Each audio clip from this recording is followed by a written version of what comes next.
welcome back to the tribe, and if you're new on here, welcome to the channel. And today we are making a tart, and I say we because my mom is the one making it. I just happen to be there with the camera to capture it. All right, so here are the ingredients for making bordetto. All right, you will need ripe plantain, about 3 to 4 of them.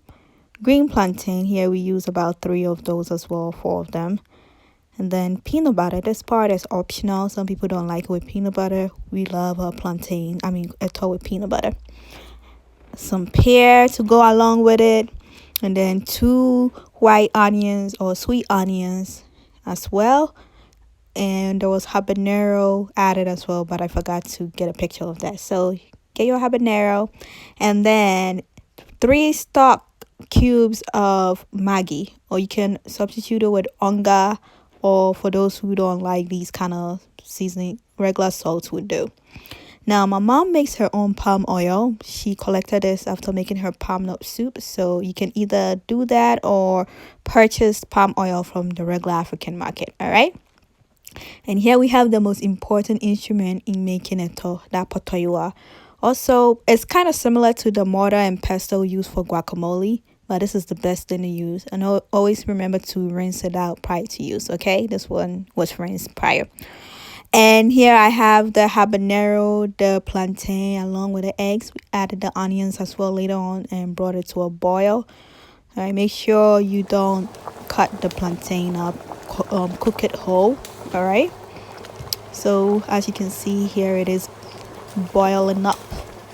And then afterwards, as you can see my mom over here demonstrating, she transferred the still hot plantain into the potoyua. Okay, now she was telling me it's very important not to allow the plantain to cool down prior to mushing, and the reason as to why is the hotter it is, the heat kind of aid with the mushing. All right, because once it gets cold, it's hard to mush it up like the way she is right now. So here she's mushing up the plantain and then incorporating a little bit of the palm oil at a time. Now this boils down to preference. You can add more or less palm oil as as your heart desires. So here she's adding more plantain, doing the whole process again, mashing it up, adding the palm oil, incorporating it the way she wants it, and then she transferred like the batch to a different bowl. Okay, so she kept doing this until everything that was in the pot was mushed up. And as you can hear her talking about her politics, she's very up to date with politics and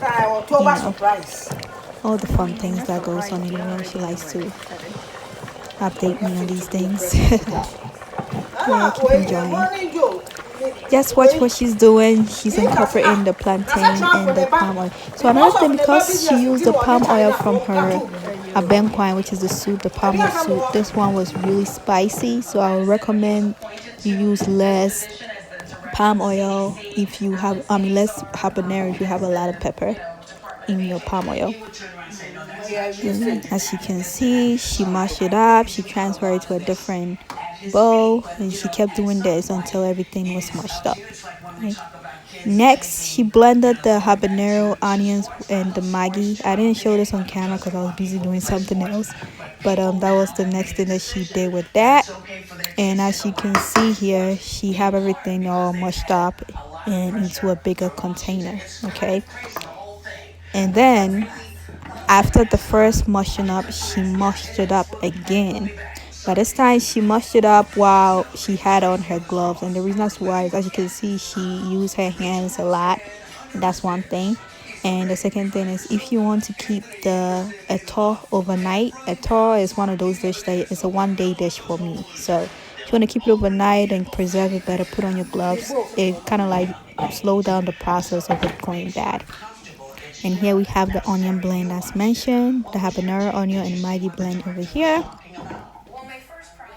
And next, she incorporated a peanut butter, guys. I was busy doing something else, so she mushed it up again in that potoyua, and then she incorporated about 4 to 5 tablespoons of the peanut butter, and you can see she's tasting it.